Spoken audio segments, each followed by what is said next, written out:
대한민국 중심 채널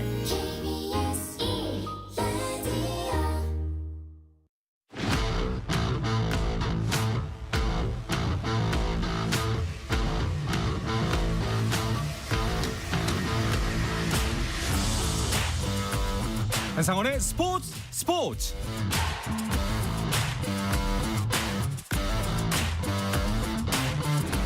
스포츠가 있는 저녁 어떠신가요? 아나운서 한상원입니다. 오늘 하루 이슈들을 살펴보는 스포츠 타임라인으로 출발합니다.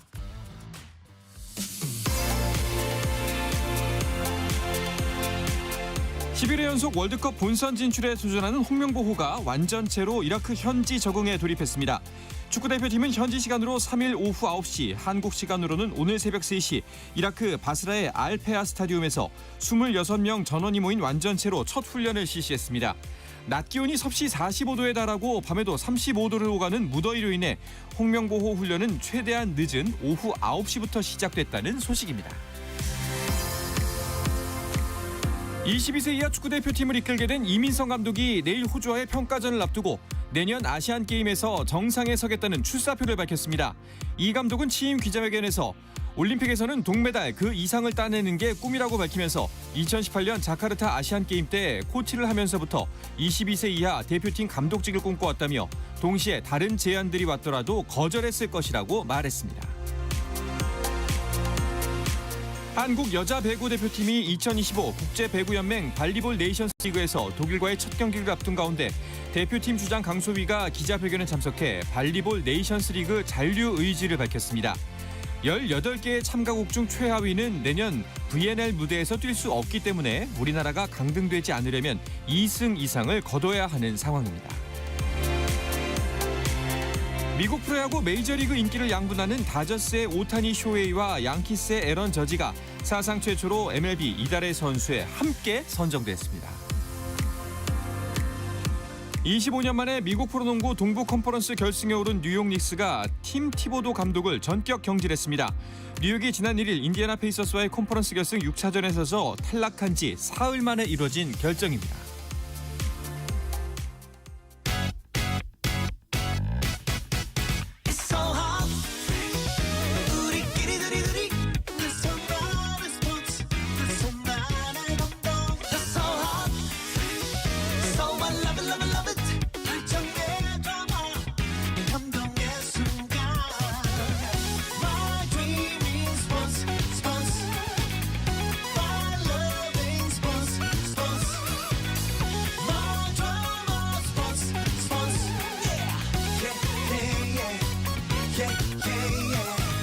스포츠.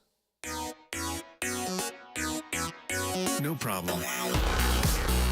다양한 스포츠 이야기를 나누는 정 PD와 김 기자 시간입니다. KBS 정현호 스포츠 PD, 매일경제 김지한 기자와 함께합니다. 두 분 어서 오십시오. 안녕하십니까. 오랜만에 뵙는 것 같습니다. 그러네요. 잘 지내셨는지요? 네. 자, 오늘은 프로야구 경기 상황부터 살펴볼 예정인데요. 프로야구의 인기가 정말 대단합니다. 벌써 500만 관중을 돌파했죠? 네, 역대 최소 경기 만에 나온 기록인데 294경기 만에 500만 관중을 돌파를 하게 됐습니다. 네. 어제 경기에서 총 10만 356명이 입장을 하면서 누적 관중이 509만 명까지 이제 늘고 있는 추세인데 올 시즌 현재까지 이 KBO 리그 전체 일정의 약 40%를 넘게 소화를 한 상태입니다. 이 상황에서 500만 관중을 돌파했다는 얘기는 작년에 이어서 또 한 번 1000만 관중 돌파를 기대해 볼 만하다라는 아마 추세로 볼 수 있지 않을까 싶어요. 네. 작년 같은 경우에 다 누적 관중이 1088만 7705명이었는데 이번 시즌 같은 경우는 이 수치를 과연 넘어설 수 있을지 이 부분이 좀 관심이 쏠리고 있고 이번 시즌 평균 관중에서 가장 흥행이 좋은 팀이 삼성 라이온즈입니다. 오. 삼성 같은 경우가 2만 2,312명으로 1위를 달리고 있고요. 이어서 LG 트윈스, 롯데 자이언츠가 그 뒤를 잇고 있습니다. 네. 심지어 평균 관중이 가장 적은 키움 히어로즈도 경기당 거의 10,000명이 넘는 관중들을 동원하고 있기 때문에 10개 구단 모두 11,000명 이상의 평균 관중을 현재 기록을 하고 있고 관중들이 많다는 얘기는 당연히 매진 행렬도 이어지고 있다 이렇게 네. 볼 수 있겠죠. 294경기 중에 절반에 가까운 143경기가 매진 경기였습니다.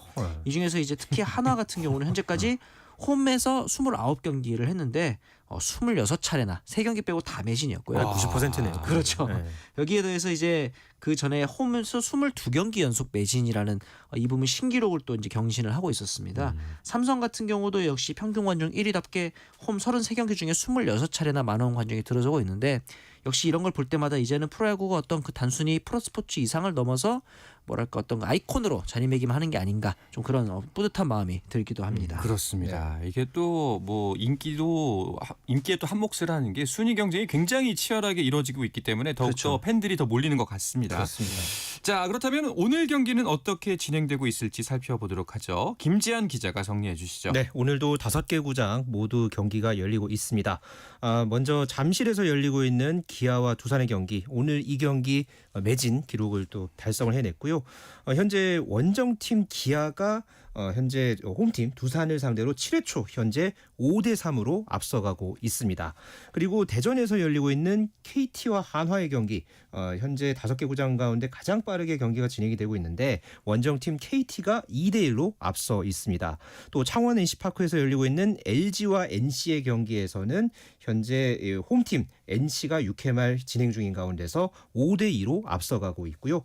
삼성과 SSG의 인천 경기에서는 역시 홈팀 SSG가 7회 말 현재 4대0으로 앞서가고 있습니다. 마지막으로 키움과 롯데의 부산 사직 경기에서는 현재 3대3으로 양 팀이 팽팽하게 맞서 있는 상황에서 6회 초 키움의 공격이 이어지고 있습니다. 네, 일단은 그 감독이 자진 사퇴한 두산의 경기가 눈길을 모으고 있습니다. 어제도 패배를 하긴 했는데 오늘 네. 또 기아의 선발이 내일이었습니다. 네. 그렇기 때문에 어려운 경기가 예상되긴 했는데 의외로 내일 상대로는 잘했어요. 맞아요. 이 내일 선수를 상대로 양의지 선수가 이제 홈런 포함 2안타를 터뜨리면서 5이닝 3실점으로 내일 선수를 조금 일찍 강판시키는 데는 성공을 했습니다.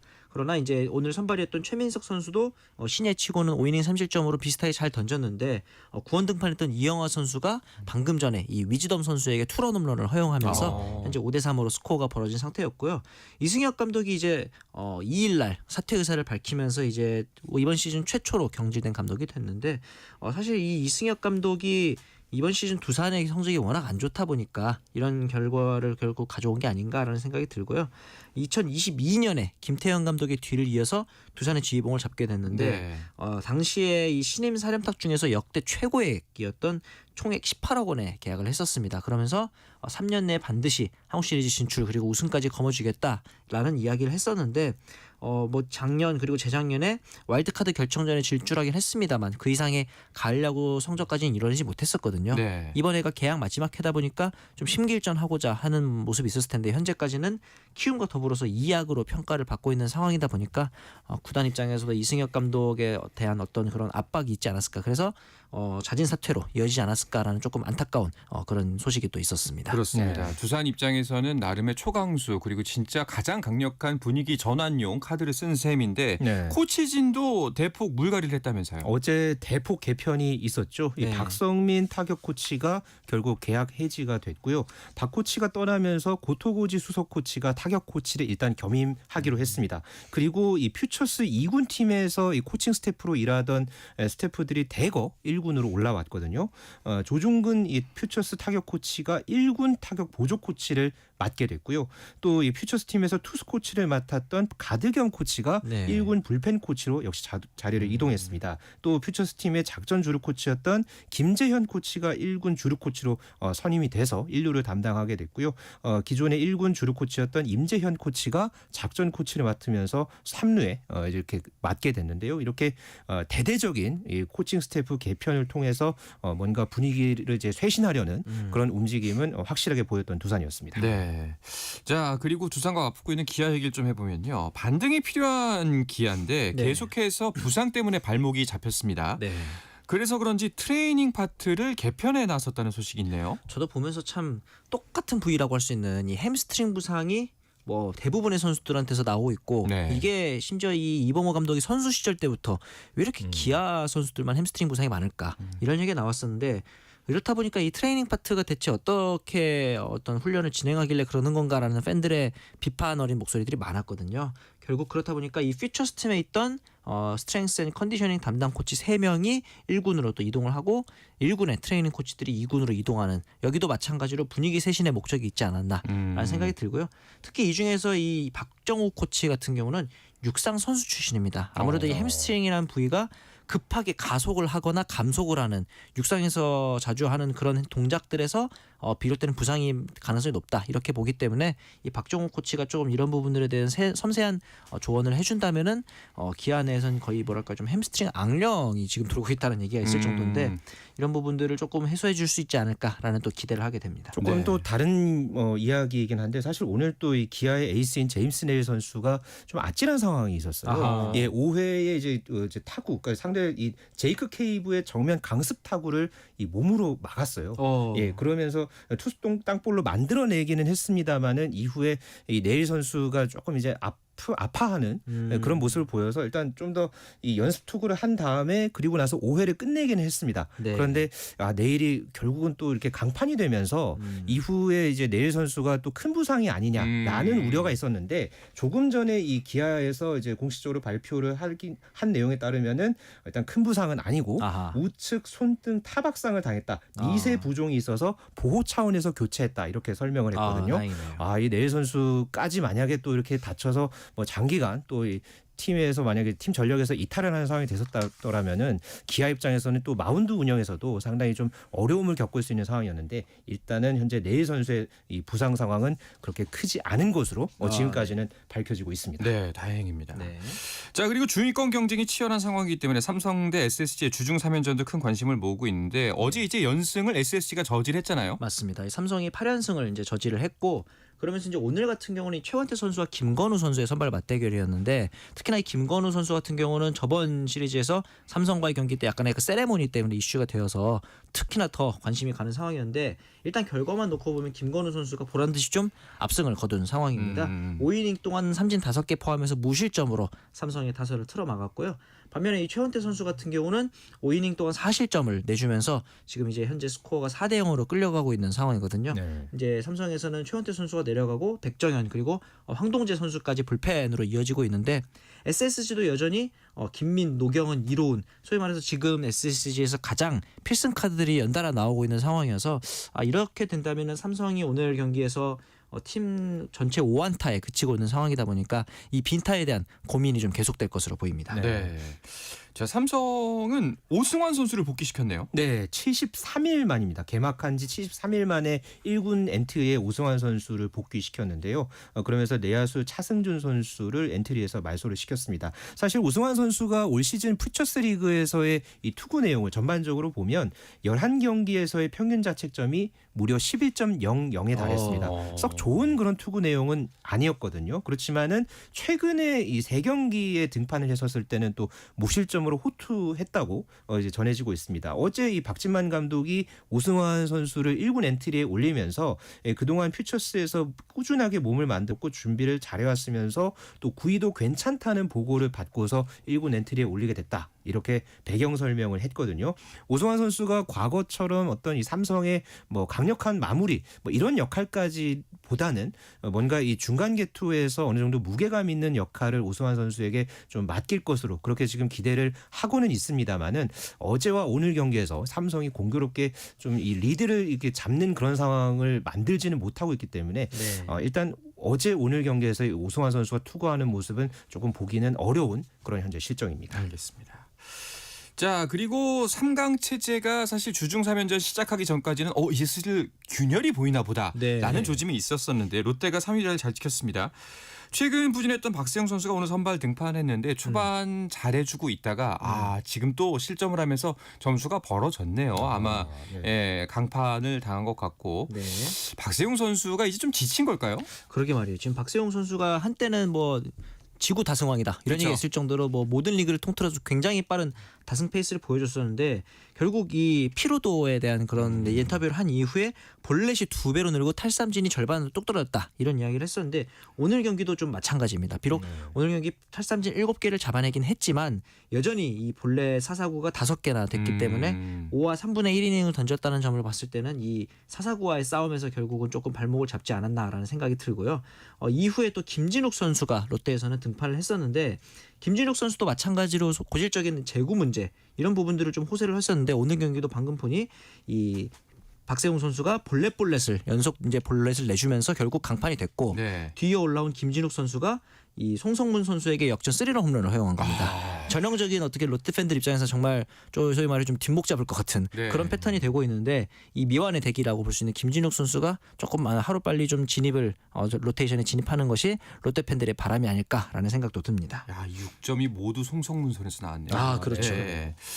자, 2위 하나는 KT를 상대하고 있습니다. 어제 대승을 거뒀죠. 네, 어제 10대1 대승을 거뒀고 특히나 이 KT의 쿠에바스를 제대로 두들겼죠. 쿠에바스는 5이닝을 채우지 못했고요. 최근에 워낙 좀 이 경기 내용이 좋지가 못하다 보니까 현재 이 KBO 리그에서 과연 떠나지 않겠냐 뭐 이런 지금 전망까지도 나올 그러니까요. 정도로 좀 상황이 좋지 않은데 오늘 경기에서는 이 KT가 중반까지 좀 리드를 잡아가고 있었습니다. 이 KT 선발로 올라온 오원석 선수가 5회까지 그렇죠. 하나 타선을 상대로 무실점으로 잘 막았는데 조금 전에 이게 승부가 뒤집혔습니다. 아, 그러네요. 예, 6회 말에 한화가 이 플로리얼 선수가 솔로 홈런을 치면서 만회했고요. 네. 또 그리고 이제 한화의 9번 타자로 나선 이도현 선수가 2타점 적시타를 치면서 현재 승부를 뒤집은 그런 상황입니다. 네. 역시나 한화가 이 경기를 지고 있어도 요즘에는 워낙 이제 타선의 집중력이 있을 때는 이렇게 또 폭발하는 그런 능력을 갖추고 있기 때문에 네. 이 남은 이닝에서 또 현재 지금 한화가 아직 공격을 하고 있는 상황이거든요. 네. 좀 이 한화가 추가점을 더 낼 수 있을지 지켜봐야겠습니다. 방금 이제 또 이 최인호 선수가 내안타 추가하면서 또 4대2까지 벌어졌군요. 벌려놓은 상황입니다. 알겠습니다. LG 이야기하면서 일단은 KBO 이야기는 마무리하도록 하죠. 네. 한화의 뭐 한 경기 반 차이로 사실상 좀 주춤하던 모습이었는데 일단은 이번 주 대진으로 봤을 때는 여유가 있다고 보는 예상들이 많았거든요. 근데 오늘은 또 NC에게 끌려가네요. 네, 어제 너무 많이 쳐서 그렇습니다. 항상 야구에 속설이 있죠. 좀 나눠서 쳐라. 네. 이런 이야기들이 있었는데 어제 15대0 대승 거두면서 LG 팬들이 좀 불안했을 것 같기도 한데 오늘도 역시나 로건 선수에게 웃기면서 2실점 2득점밖에 내지 못하고 있는 상황이고 사실 손주영 선수 이제는 뭐랄까 좀 국가대표 좌완 투수라고 봐도 손색이 없는 선수인데 오늘 경기에서만큼은 좀 부진한 모습이었습니다. 그러면서 현재 5대2로 NC에 끌려가고 있는 상황이긴 합니다. 하지만 또 LG가 워낙 1위를 유지하는 비결 중에 하나인 뒷심이 좋은 팀이기 때문에 마지막까지 이 경기도 좀 흥미있게 지켜봐야 될 것 같습니다. 알겠습니다. 자, 메이저리그 우리 선수들 이야기를 중심으로 간략하게 짚고 넘어가 보도록 하겠습니다. 예. 네. 자, 일단은 김혜성 선수 이야기부터 해볼까요? 네. 예, 활약이 대단했는데 오늘은 또 좀 아쉽네요. 맞습니다. 지난 1일에 양키스와의 경기에서 말 그대로 북치고 장구치고 모든 걸 다 했다 맞아요. 할 정도로 뭐 홈런에다가 안타 4개 치고 5번 출루하고 수비에서도 뭐 엄청난 활약을 펼치고 그랬는데 다음날 경기에서는 또 선발 출장하지 못하고 그러니까요. 예, 이런 상황이 또 있었죠. 어제 이 뉴욕 매츠와의 경기에서는 또 이제 안타를 멀티 히트를 기록하긴 했습니다만은 오늘 이 뉴욕 매츠와의 경기에서는 삼진 2개를 당하면서 무안타로 침묵하면서 좀 아쉬운 그런 경기를 펼쳤습니다. 이게 선수풀이 너무 좋으니까 예, 뭐 참 김혜성 선수도 이렇게 잘하는데 다른 맞습니다. 팀이었으면 정말 약간 빛이 더 났을 텐데 라는 아쉬움은 좀 있습니다. 네. 이정우 선수는 어떤가요? 이정우 선수 같은 경우는 오늘 경기에 2번 타자로 중견수로 선발 출전을 했는데 5타수 무안타라는 좀 아쉬운 타격 성적이 있었습니다. 그러면서 이제 2할 7푼대 타율까지도 좀 무너진 그런 상황이었는데 이번 시즌 4번째 5타수 무안타 경기였거든요. 이 멜빈 감독이 이정우 선수의 어떤 무슨 타순을 좀 수시로 좀 변경을 하고 있습니다. 네. 그러면서 지난 열흘 동안 4번이나 바뀌었습니다. 3번에 있다가 4번 갔다가 다시 3번 갔다가 이번에는 2번 타순에 배치가 됐는데 사실 이렇게 이정우 선수가 좀 부진할 때 다른 선수들이 쳐준다면 그 분위기를 이정우 선수가 이어받을 가능성이 있는데 지금 샌프란시스코 전체 타자들 보면은 팀 타율이 2할 3푼 1리입니다. 이 수치가 지금 내셔널리그 15개 팀 중에서 13위에 불과하기 때문에 그리고 메이저리그 전체를 봐도 뒤에서 5번째거든요. 집단적으로 부진에 빠진 상황이기 때문에 이정우 선수가 어떻게 보면은 소위 말해 우산 효과를 기대할 수도 없는 상황이어서 어떤 이 타격 부진이 좀 장기화되는 게 아닌가 그런 걱정하는 생각도 좀 듭니다. 알겠습니다. 자, 마지막으로 김하성 선수가 곧 복귀할 것 같다라는 이야기가 있네요. 네, 템파베이 산하 트리플 A 팀에서 현재 재활 경기를 치르고 있는 김하성 선수고요. 오늘 경기에서 경기에서는 이제 결국 안타를 치지 못했습니다. 사실 지금 타력은 아쉽습니다. 네. 지금까지 타율 1할 5리, 그러니까 19타수 2안타에 그치고 있는 상황인데요. 다만 지금 어깨 수술을 하고서 말 그대로 공격뿐만 아니라 수비 감각도 지금 끌어올리면서 함께 지금 공수의 경기 감각을 끌어올리고 있는 그런 단계에 있거든요. 네. 어제 경기에서 오늘 경기 같은 경우에도 2루수로 출장을 해서 또 수비 감각을 높이는 그런 모습을 보여줬는데 현재의 이 추세만 놓고 보면은 약 한 2에서 3주 정도 사이에는 김하성 선수의 이 빅리그에서 활약하는 모습 보실 수 있을 것 같습니다. 네. 알겠습니다. 자, 이어서 한 주간 스포츠 이슈들을 좀 더 짚어보도록 하겠습니다. 그 전에 잠시 쉬었다가 돌아옵니다.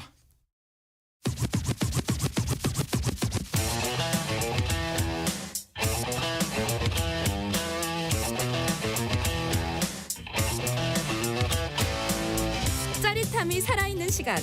한상원의 스포츠.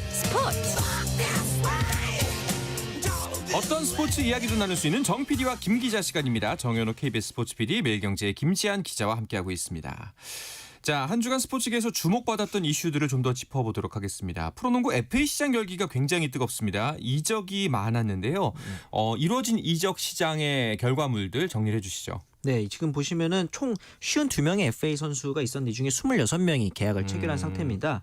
이적생이 총 18명이었고 8명이 잔류를 했는데 이 이적생들의 면면이 굉장히 좀 기라성 같은 상황이었죠. 일단 허운 선수 KCC로 이적하면서 소위 말해 드림팀을 구성하고자 하는 마지막 반지 원정대 느낌이 좀 있었고요.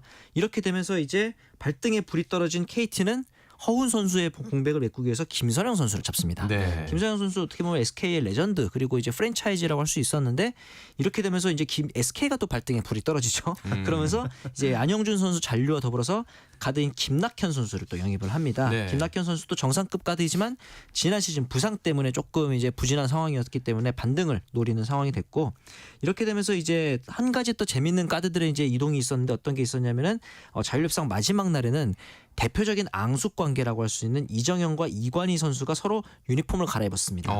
DB 같은 경우는 김선영 선수의 영입을 사전에 노렸던 것으로 알고 있는데 실패하면서 이정현 선수와 보수총액 4억 원의 계약을 맺었고요. 그러면서 거꾸로 삼성은 이정현 선수의 빈자리를 이관희 선수와 2년 계약을 체결하면서 어떻게 보면 이 앙숙인 두 선수가 유니폼을 바꿔 입게 됐습니다. 잘된 일이죠. 서로 마주칠 일은 없게 됐으니까. 그렇죠. 그런 또 재미들이 있었고 이번 FA에서 대여로 분류된 선수 중에서는 잔류한 선수보다 오히려 이적한 선수가 더 많았던 것 같아요. 안영준과 함지훈 그리고 가드인 오재현 선수 정도를 제외하고는 대부분 좀 이적을 했기 때문에 이 유니폼을 갈아입은 선수들의 내년 시즌 활약상을 지켜보는 것도 관전 포인트가 될 것 같습니다. 네, 참 이렇게 대대적인 이동도 정말 드문 일인데 정말 이번 시즌 대단하다는 생각이 듭니다. 네. FA 시장이 완전히 끝난 건 아니죠? 네, 현재 이 FA 시장 중에서 이제 계약하지 못한 이제 나머지 선수들 같은 경우에는 다른 10개 구단에서 영입 의향서를 먼저 받습니다. 네. 그리고 나서 이 단일 구단에서 이제 제안을 받으면은 그 구단과 계약을 해야 하고요. 2개 팀 이상 복수 구단의 경우에는 선수가 구단을 선택을 할 수 있습니다. 그리고 영입 의향서를 받지 못한 선수 같은 경우에는 6일부터 9일까지 다시 원소속 구단과 재협상을 진행을 해야 하는데요. 현재 이 계약을 못한 선수 중에서 이 안양 정관장의 이종현 선수 또 그리고 그렇죠. 울산 현대모비스에서 활약을 했던 이 가드 김지환 선수가 아직 소속팀을 찾지 못했거든요. 이 선수들의 또 향후 행선지 또 거취가 어떻게 될지 이 부분 관심 있게 지켜봐야겠습니다. 물론 아직 이제 이적 시장이 다 마무리가 된 건 아니기 때문에 네네. 지금 약간은 좀 빠른 감이 있습니다만 그럼에도 불구하고 다음 시즌 KBL 판도 네. 그리고 이 이적 시장에 가장 큰 수혜를 입은 팀은 어디인지 어떻게 보시나요? 왜냐하면 이 선수들도 많이 옮겼지만 감독의 새 얼굴들도 굉장히 많습니다. 그렇죠. 10개 팀 중에서 5개 팀이 감독이 바뀌었어요. 네. 심지어 이 4강 플레이오프에 진출했던 팀들도 감독이 많이 바뀐 상황인데 우선 소노 같은 경우가 김승기 감독의 후임으로 손창환 감독을 또 선임을 했습니다.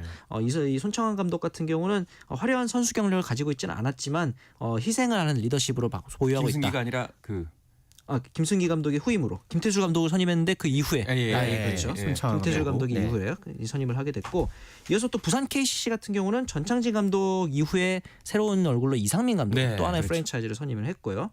그러면서 현대모비스 같은 경우도 조동현 감독을 대신해서 양동근을 데려왔습니다. 양동근 그렇죠. 역시도 모비스의 심장이라고 볼 수 있는 레전드라고 볼 수 있는 감독이 되겠고 정관장은 이번에 유도훈 감독을 또 이제 새로 어떻게 보면 이제 산전수전 겪은 베테랑 감독을 영입을 했고요. 마지막으로 이제 KT 같은 경우는 4강 플레이오프에 진출했음에도 불구하고 문경은 감독으로 이제 새로 선임을 하면서 아마 이 비결이 이제 김선영 선수를 영입할 수 있었던 비결이 아닐까라는 개인적인 생각도 드는데 어떻게 보면은 좀 새로운 얼굴도 있고 기존에 있었던 레전드들이 감독으로 컴백하는 시즌이 아닐까 또 그런 생각이 들기도 합니다. 알겠습니다. 자, 그리고 또 스포츠계 어떤 소식들이 있었나요? 네, 지난 주말 사이에 이 경북 구미에서 열린 이 아시아 육상 선수권 대회에서 아주 또 뜻깊은 그렇죠. 우리 육상 대표팀 선수들의 쾌거가 있었죠. 계주 400m에서 한국 신기록을 작성을 해내면서 아주 또 화려한 대회 피날레를 장식했고요. 네. 또 여자 골프 메이저 대회인 US 여자 오픈 대회에서 최혜진 선수가 4위에 오르면서 한국 선수 중에서 유일하게 이 탑 10에 올랐습니다. 그리고 현재 이 메이저 테니스 대회 프랑스 오픈이 아주 또 화끈하게 또 맞아요. 화끈한 경쟁이 펼쳐지면서 진행이 되고 있는데 이번 한 주 사이에 이런 소식들이 연달아 있었습니다. 네. 남자 계주 대표팀이 한국 신기록을 세운 거가 기쁜 소식이긴 한데 근데 네. 이게 한 달 사이에 3차례나 세웠다면서요? 뭐 정확하게는 3주 사이에 3주 사이에 매주 그냥 한국 신기록 한 번씩 세우고 들어가는 그 정도의 페이스라고 볼 수 있겠는데 우리나라 이제 대한민국 육상에서 이처럼 이렇게 눈에 띄게 기록이 빠르게 단축되고 있는 종목이 남자 400m 계주가 아마 유일하지 않을까라는 생각이 들고요. 더 반가운 점은 이 신기록을 세우고 있는 멤버들이 모두 10대 후반에서 20대 초반의 젊은 신예 선수들이라는 점인 것 같아요. 보통 이 단거리 종목이잖아요. 400m 계주는 여기는 20대 후반에서 30대 초반 정도가 선수의 전성기라고 보기 때문에 향후 10년까지도 이렇게 개인 기록을 조금씩 더 많이 단축해 갈 수 있지 않을까라는 또 기대가 되기도 합니다. 그렇습니다. 아시안 게임에 대한 기대가 더 커질 것 같습니다. 네. 자, 그리고 프랑스 오픈 이야기도 해주셨는데 우승의 윤곽이 슬슬 드러나고 있나요? 네, 현재 남녀 단식이 이제 4강전 이제 대진이 현재 하나둘 갖춰지고 있는 상황인데요. 그렇죠. 먼저 여자 단식 같은 경우에는 이 사발렌카 선수와 시비용테크 선수의 단식 4강 맞대결이 현재 성사가 됐고요. 이 남자부 같은 경우에는 이제 오늘 새벽 사이에 이 칼로스 알카라스 선수와 이탈리아의 이 로렌초 무세티 선수가 먼저 4강에 올라갔습니다. 네. 특히나 알카라스 선수 같은 경우에는 최근 3년 동안 3년 연속 이 프랑스 오픈에서 4강 이상의 성적을 내는 그러면서 또 클레이 코트에 흑신하면은 또 이제 나달 선수를 떠올렸는데 네. 이 나달의 대를 이을 이제 또 다른 이제 스타가 나왔다. 이렇게 또 현재 이 스페인에서는 상당히 또 좀 들끓고 있는 그런 상황이고요. 네. 이 8강 대진표 중에 나머지 경기 중에서는 현재 이 조코비치 선수와 알렉산더 츠베레프의 대결이 상당히 또 관심을 모으고 있습니다. 그렇죠. 네. 예, 조코비치 선수의 또 이 메이저 최다 우승 기록이 현재 걸려 있는 그런 지금 경기이기 때문에 과연 이 조코비치가 또 츠베레프를 꺾고 올라설 수 있을지. 반대편에는 또 이 세계 1위인 야닉 신네르 선수와 알렉산드르 부블리크 선수의 대결이 있거든요. 네. 신네르 선수가 또 이 프랑스 오픈 이번 이 관문을 넘어서서 결승까지 올라갈 수 있을지 관심이 모아집니다. 네. 참고로 여자부에서 한 가지 좀 재밌는 경기가 있었는데 세계 랭킹 361위에 이 보아송 선수가 여자 단식에서 이 세계 랭킹 3위인 페골라 선수를 제압을 했습니다. 근데 이게 성적도 성적입니다만은 그 전에 경기에서 상대 선수가 이 데오도런트 좀 그만 발라라 이런 비난 발언이 있었는데 이거를 또 뚫고 이겨낸 승리라서 더 이슈가 되는 경기도 있었습니다. 알겠습니다. 자, 이야기를 끝으로 이번 주 정 PD와 김 기자는 마치도록 하겠습니다. KBS 정현호 스포츠 PD, 매일경제의 김지한 기자와 함께했습니다. 두 분 오늘도 고맙습니다. 고맙습니다. 네, 내일도 저녁 8시 30분에 뵙겠습니다. 한상원의 스포츠.